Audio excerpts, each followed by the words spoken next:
ও guys,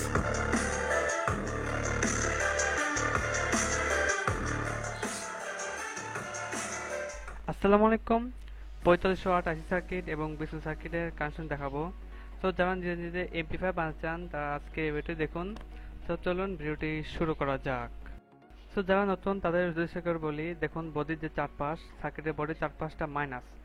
আর দেখুন এই সার্কিটের সবচেয়ে বড় ক্যাপাসিটার এটা। আর মানের সাথে এই দেখুন ক্যাপাসিটার মাইনাস, মানে সংযোগ আছে, এই যে মাইনাস মাইনাস। আর ক্যাপাসিটার পজিটিভটা হবে সার্কিটের পজিটিভ।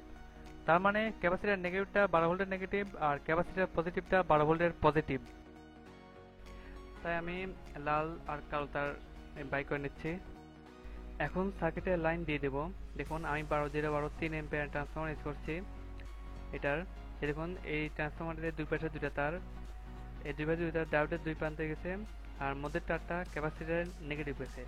আর যে ডায়োডের সাদা দুই প্রান্ত সাথে করছিলাম ওইটা ক্যাপাসিটর পজিটিভের সাথে গেছে। ক্যাপাসিটর নেগেটিভটা 12 ভোল্টের নেগেটিভ আর ক্যাপাসিটর পজিটিভটা 12 ভোল্টের পজিটিভ। তা আমি নেগেটিভের সাথে কালো তার আর পজিটিভের সাথে লাল তার লাগিয়ে নিচ্ছি। আর এই সার্কিটে এই স্টেরিও সার্কিট, তার মানে দুইটা ইনপুট আছে। এই দেখুন এখানে একটা ইনপুট আর এখানে একটা ইনপুট। তো এই ইনপুটের ক্ষেত্রে এই চ্যানেল আউটপুট হবে আর ইনপুটের ক্ষেত্রে এই চ্যানেল আউটপুট হবে। আমি যেহেতু বাম বেডটাই ইনপুট দেবো, তাই বামে যে আউটপুট আছে ওইখান থেকে তার বাই করে নেব। তো আমি তার জন্য দেখুন আমি ক্লিপ সিস্টেম করে দিয়েছি যাতে ক্লিপ দিয়ে লাগানো যায়। দেখুন আমি তারগুলোকে ছোট করে নিচ্ছি যাতে এই ছোট ফ্রেমে সবকিছু আটানো যায়। আর পেছন সার্কিটের কাজ আমি বুঝিয়ে দিই। দেখুন এই দুটা ইনপুট, মানে 12 ভোল্টের ইনপুট, এই বডির চারপাশটা মাইনাস, তার মানে এটা মাইনাস আর এটা প্লাস। তেমনিভাবে ইনপুটেও দেখুন এটা মাইনাস আর এটা প্লাস। আর দেখুন আউট, দেখুন এই বডির চারপাশের সাথে মাইনাসের সাথে দেখুন এটা আর এটা আউটপুটের পজিটিভ। দেখুন পেছন সার্কিটে যে মাইনাস ছিল এখানে কালো তার বাইক নিচ্ছি। আর সার্কিটে যেখানে মাইনাস লাগাইছিলাম পাওয়ারে, ওই পাওয়ার সাথে দেখুন লাগাই নিচ্ছি। আর এখানে আমি এটা 22 কে রেজিস্ট্যান্স লাগাচ্ছি। তো এখানে বেসিন সার্কিটে সরাসরি মানে 12 ভোল্ট দেওয়া যায় না, ডেলি হামিং আসে। তো এখানে 78 12 অথবা এই 22 কে রেজিস্ট্যান্স ব্যবহার করবেন। দেখুন আমি এখানে 22 কে রেজিস্ট্যান্স লাগিয়ে নিয়েছি আর এই প্রান্তই বেসিন সার্কিটের পজিটিভের সাথে লাগাবো। আর এই যে লাল তারটা মানে পজিটিভটা আমি সার্কিটে যেখানে পজিটিভ লাগাইছিলাম পাওয়ার সাপ্লাইয়ের সাথে ওইটা এখানে আমি লাগিয়ে দিচ্ছি। এখন বেসন সার্কিটের যে আউটপুট হবে ওইটাই 4508 আইসি সার্কিটের ইনপুটে যাবে। তো দেখুন 4508 আইসি সার্কিটে ইনপুটে এখানে কোনো ক্যাপাসিটর নাই, ক্যাপাসিটর লাগানো লাগে ওইটা ভালো। দেখুন কোনো ক্যাপাসিটর লাগাই ইনপুটের সাথে, তা আমি একটা এক্সট্রা ক্যাপাসিটর লাগাবো। দেখুন আমি 10 ইউএফ 50 ভোল্টের ক্যাপাসিটর দিছি।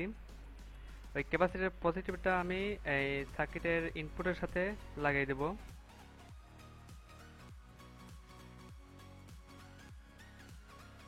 দেখুন আমি হেডের তার নিছি বা শিল্ড কেবল। তো এখানে যেহেতু অডিও আসবে তাই আমি এখানে হেডের তার নিছি। তো অডিও যেখানে থাকে সেখানে হেডের তার অবশ্যই ইউজ করতে হয়। হেডের তার ইউজ না করলে হামিং আসে। এই তারের তিনটা তার থাকে, তিনটা তারের মধ্যে যে একটা গ্রাউন্ড তার, ওই গ্রাউন্ড তারটা আমি এই সার্কিটের মাইনাসের সাথে লাগিয়ে নেব ইনপুটের। আর যে সাদা আর লাল একসাথে করছিলাম ওইটা আমি ক্যাপাসিটার মাইনাসের সাথে লাগিয়ে নেব।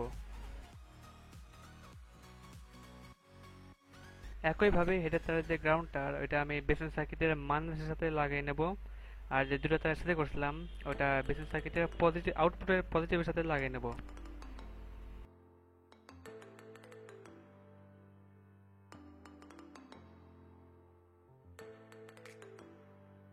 এখন বেসিন সার্কিটের ইনপুট দেব। দেখুন আমি মোবাইল জ্যাক দিয়ে যেহেতু বাজাবো তাই এই এই তারের এই যে লাস্ট প্রান্ত আমি দেখাচ্ছি, মাল্টিমিটারতে আমি চেক করব। এই যে এইটা লাস্ট প্রান্ত, এই লাস্ট প্রান্তটা অডিও মাইনাস। তো আমি কোন তার সাথে সংযোগ আছে এটা আমি দেখে নেব। এই দেখুন হলুদ তারের সাথে সংযোগ আছে, তার মানে হলুদ তারটা অডিও মাইনাস। আর যে দুটো তার ওই দুটো তার একসাথে করে অডিওর প্লাস বানাবো। এটা অডিও মাইনাস, এটা হলুদ, আর দুটো একসাথে করব আর তাহলে অডিওর প্লাস পেয়ে যাব। এই যে দুটো তার একসাথে করছিলাম ওটা বেসিক সার্কিটে ইনপুটের পজিটিভের সাথে লাগিয়ে নেব। আর যে হলুদ তার ওটা ইনপুটের মাইনাসের সাথে লাগিয়ে নেব। তো দেখুন আমার ওদের পুরো কমপ্লিট। আমি এখানে 8 ইঞ্চি স্পিকার ব্যবহার করছি, এটা সিএম কোম্পানির 8 ওহম 60 ওয়াট। তো আগের ভিডিওতে আমি 4508 আইসি সম্পর্কে মানে খুব গুরুত্বপূর্ণ কথা বলেছি, কয়টা স্পিকার বাজাবে, কোন ধরনের স্পিকার বাজানো যাবে। তো ওই ভিডিওটা দেখার জন্য আমি আই বাটনে লিঙ্ক দিয়ে দেবো বা ডিসক্রিপশন বক্সেও লিঙ্ক দিয়ে দেবো। সো গাইজ দেখুন আমরা বানাইলাম, এখন খালি টেস্টিং করা পালা। এই ট্রান্সফর্মারের যে লাইন, এটা আগে প্রথমে সিরিজে লাগাবো। সো আপনারা কী করেন, আগে ডাইরেক্টে লাগা দেন। যদি কোনো কারণে যদি কোনো সমস্যা হয়, ওই ডাইরেক্টে দেওয়ার কারণে এটা পুড়ে যায়, তাই আগে এরকম এই যে সিরিজ বোর্ডে টেস্ট করা লাগে। সেটা আমি এক ভিডিওটা বানিয়েছিলাম, এটা আমি আই বাটনে বা ডেসক্রিপশন বক্সে লিঙ্ক দিয়ে দেবো, দেখে আসতে পারেন। আমি আগে সিরিজে দেবো, যে কোনো যদি সমস্যা হয়। হ্যাঁ, ঠিকই আছে, আমরা ডাইরেক্টে দেবো। তো আর একটা কথা দেখুন, এখানে কিন্তু করা নেই, আর্থিং করা নেই।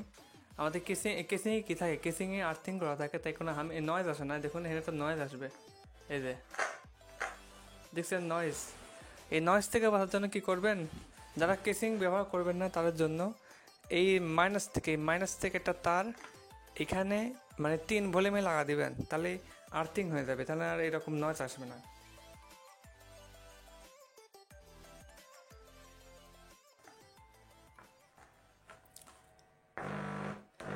এই দেখুন বিপ দিচ্ছে, একটা মিউজিক প্লে করে দিই।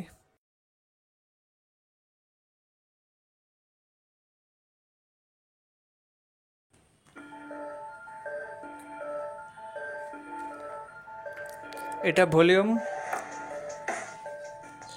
ভলিউম, এটা ট্রাবল, আর এটা বেস। আপনারা সবাই তো জানেন, তাও বললাম।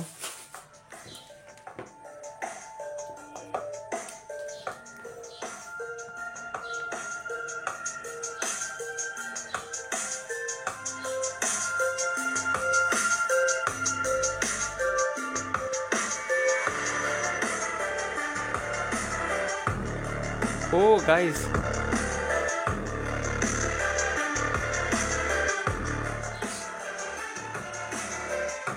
দেখুন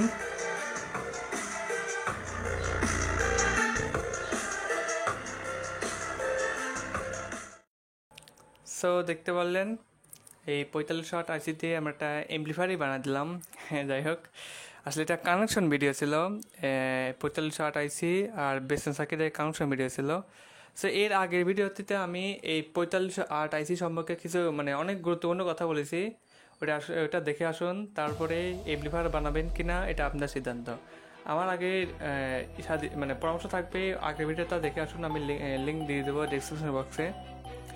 সো ভিডিওটি কেমন লাগলো অবশ্যই কমেন্ট করে জানাবেন। আজকের মতো এখানে বিদায় নিচ্ছি, আল্লাহ হাফেজ।